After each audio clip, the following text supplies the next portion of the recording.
Marketers of liquefied petroleum gas in Nigeria have blamed the high cost of the commodity on poor supply. Addressing these and other challenges in the sector was the focus of the annual general meeting of stakeholders from the private sector, the state, and of course federal government that held in Port Harcourt, Rivers State. Senior correspondent Uche Okoro has the report. It is the first meeting of this nature to hold in Port Harcourt since the Nigerian Association of Liquefied Petroleum Gas Marketers was incorporated in 1986. The members took time to dissect contemporary issues that affect the sustainability of their businesses, amongst which was the current price of LPG. Nigerians spend about 8,000 naira to buy 12.5 kg of LPG, but the association says the marketers aren't to blame for this.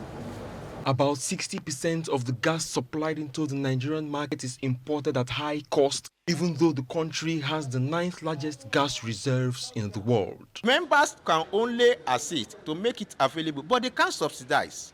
There's no subsidy on LPG. But they will buy what they can sell. The current price regime has negatively affected stakeholder efforts to shift attention to cleaner sources of energy, as many Nigerians are now opting for alternatives like kerosene and firewood. Currently, now the usage level of LPG in Nigeria is not up to 30% of our population, which is ridiculously low when we compare to our contemporaries, other countries in West Africa, not even to talk of North America or Europe. So, and the target is to make sure that utilization go to that level, but the affordability is important. The current price now is a result of so many other factors.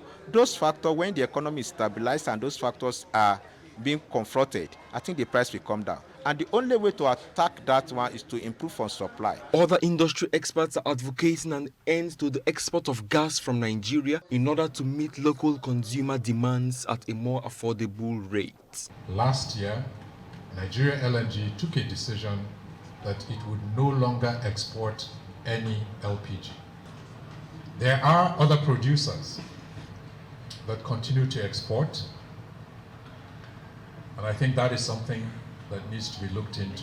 Whether anybody likes it or not, by this time next year, there will be no subsidy on gasoline in Nigeria. That is a fact.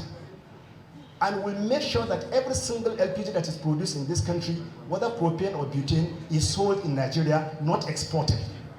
And once that happens, the price of LPG will crash.